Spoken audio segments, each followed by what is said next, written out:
Hallo, ich bin der Christian, Werkstattleiter von IPC Computer bzw. dem Notebook Doktor, und heute zeige ich euch, wie ihr ein defektes Netzteil erkennt bzw. diagnostiziert und gebe euch außerdem noch ein paar Tipps, was ihr beim Kauf eines neuen Netzteils oder eines Ersatznetzteils, worauf ihr achten solltet.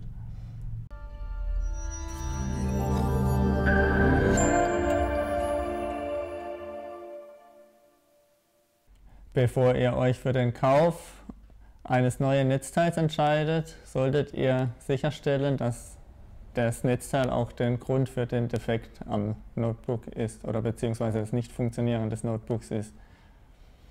Das Video habe ich mal in 6 Punkte gegliedert, die lese ich euch gerade mal vor. 2 Gründe, weshalb ein Netzteil überhaupt kaputt geht. Dann 5 Punkte, die du vor dem Kauf überprüfen solltest, um andere Ursachen auszuschließen. 2 Tipps, wie du ein defektes Netzteil erkennen kannst. Dann, wie du garantiert an ein für dein Notebook passendes Ersatznetzteil kommst, worauf du beim Kauf des Netzteils achten solltest und warum du bei IPC Computer kaufen solltest, beziehungsweise wir der richtige Ansprechpartner in Sachen Netzteile sind. Die Punkte haben wir in diesem Video als Timecodes vermerkt, sodass ihr auch an die Stelle springen könnt, was euch interessiert oder was ihr braucht. Ich habe euch hier mal 2 Gründe, wieso ein Netzteil kaputt gehen kann. Zum einen ist es durch Überhitzung, wenn es zum Beispiel auf der Couch unter dem Kissen oder unter der Decke liegt. Da kann ein Kurzschluss auf der Platine passieren. Das haben wir hier gerade mal am aufgemachten Netzteil, das sieht man gut, dass die Platine durchgebrannt ist, da geht dann gar nichts mehr. Und zum anderen kann es sein, dass Kabel kaputt geht, zum Beispiel durch vieles Abknicken oder durch Anknabbern von Haustieren, das sieht man hier ganz gut. Ich habe euch hier mal 5 Punkte zusammengestellt, die ihr überprüfen solltet, ob auch wirklich euer Netzteil defekt ist. Und zwar habt ihr es mit einem anderen Netzteil verwechselt. Wie man hier sieht, sehen die Netzteile immer ähnlich aus, gleiche Größe zum Beispiel. Nur die unterscheiden sich dann im Stecker.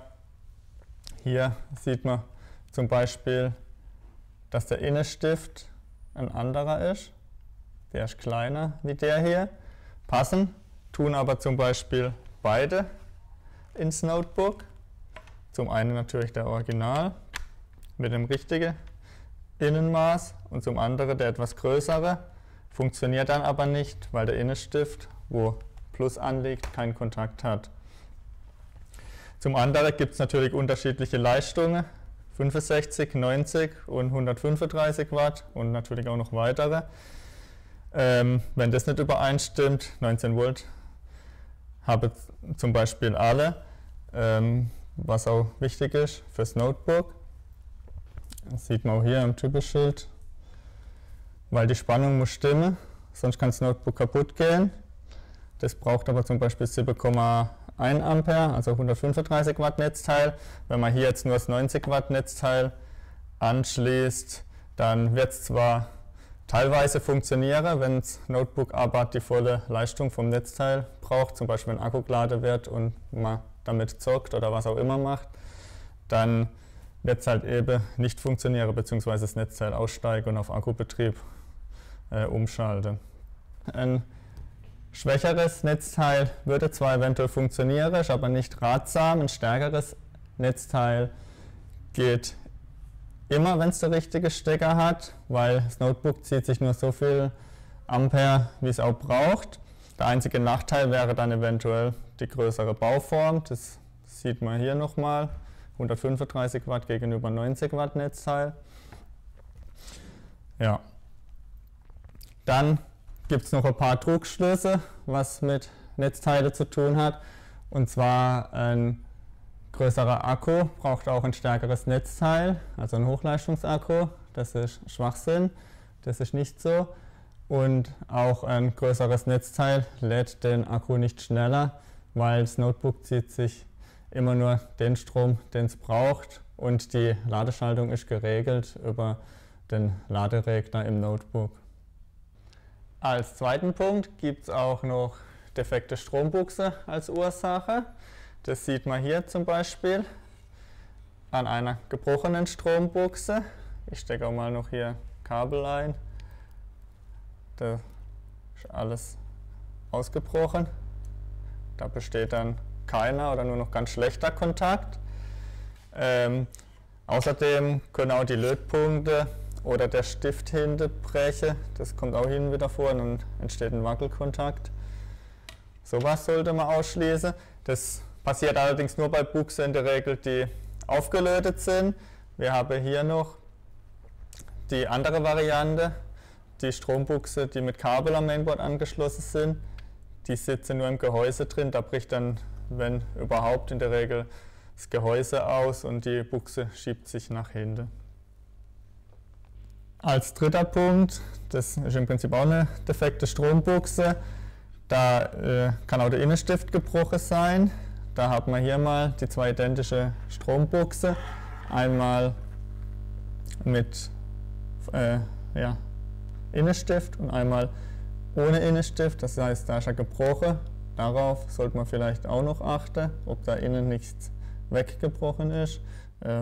Das hat sonst die gleiche Ursache wie ein defektes Netzteil, dass es keinen Strom bekommt.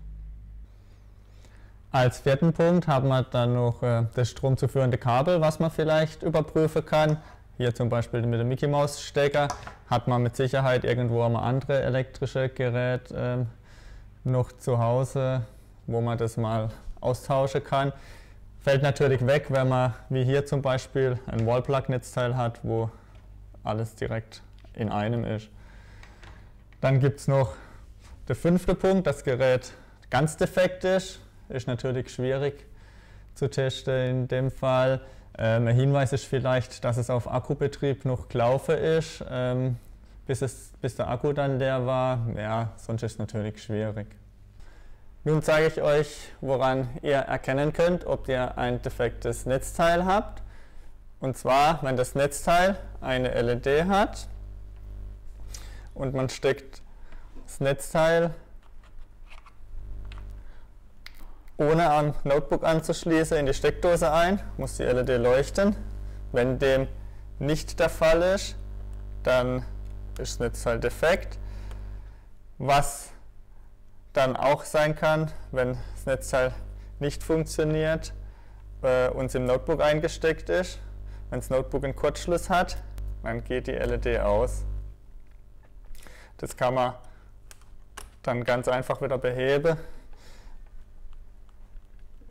indem man es kurz vom Strom trennt. Eventuell muss man wohl ein bisschen warten und wieder einsteckt, geht die LED wieder an. Dann ist nicht das Netzteil, sondern das Notebook kaputt. Also wenn es nicht eingesteckt ist und die LED leuchtet nicht, dann kann man sicher sein, dass auch das Netzteil kaputt ist. Oder natürlich das Kabel, wo man vorher schon darauf hingewiesen habe. Als zweitens gibt es dann noch das Messen mit dem Messgerät. Man kann natürlich die Spannung überprüfen.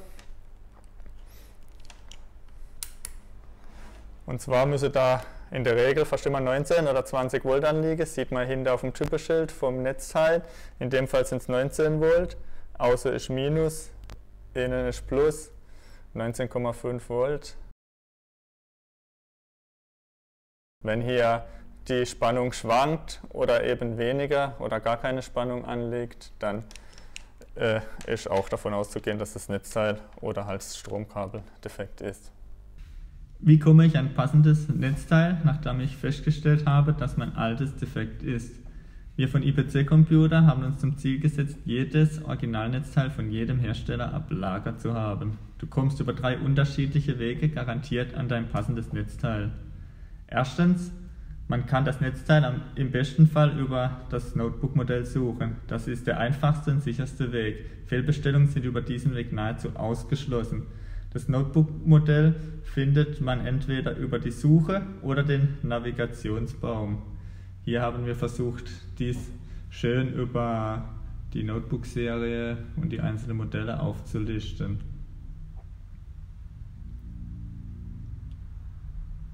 Zweitens, über den sogenannten Netzteilfinder. Diesen findest du, wenn du auf unserer Seite Netzteile klickst.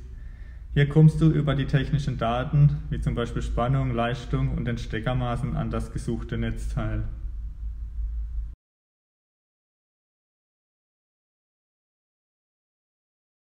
Drittens über die Herstellernummer auf dem alten Netzteil.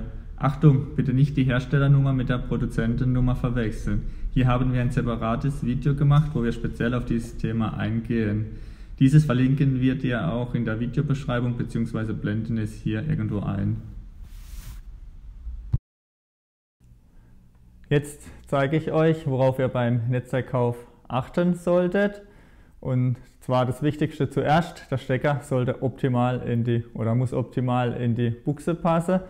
Wenn er bei uns das Netzteil über das Notebook-Modell bestellt, dann ist sichergestellt, dass ihr auch das Richtige bekommt, wo der Stecker optimal passt. Ich habe hier mal ein paar verschiedene Netzteile vorbereitet. Und zwar haben wir hier eins, das passt offensichtlich nicht, da ist eindeutig Stecker zu groß. Dann haben wir hier eins, das passt zwar rein, allerdings ist der Außendurchmesser zu klein, das heißt, es kriegt keinen Kontakt. Wir haben hier noch eins, das passt, da passt auch der Außendurchmesser, allerdings kriegt da innen der Stift keinen Kontakt, weil es hier zu groß ist. Und dann haben wir noch das Originalnetzteil, das passt optimal, da passt Außendurchmesser sowie auch der Innendurchmesser. Dann gibt es noch die Variante, dass es Netzteile mit und ohne Innenstift gibt. Ich habe hier jetzt mal eins mit Innenstift. Wenn der fehlt, abgebrochen ist oder ein Netzteil ohne Innenstift gekauft wurde, dann funktioniert es in der Regel auch nicht. Es sollte auch immer das passende Stromkabel mitgeliefert werden. Bei uns ist das auch so. Sonst kann man das Netzteil nämlich nicht betreiben ohne das passende Kabel oder der passende Plug. Ich habe hier euch auch mal die Sache vorbereitet, und zwar gibt es hier das zweipolige, was soweit ich weiß in ganz Europa passt. Dann haben wir hier eine dreipolige Mickey Maus Stecker und hier der Kaltgerätestecker, meistens für die große Netzteile mit viel Leistung. Dann gibt es hier noch eine Variante, die gibt es nicht mehr so häufig, und zwar mit einem Plug, der wechselbar ist. Den gab es dann natürlich für unterschiedliche Ländervarianten mit unterschiedlichen Plug. Dann gibt es auch noch die Sache mit der Bauform. Das ist meistens zwar nur ein ästhetischer Punkt. Zum Beispiel hier hat man zweimal das gleiche Netzteil, einmal als Wallplug und einmal in der normale rechteckige Bauform.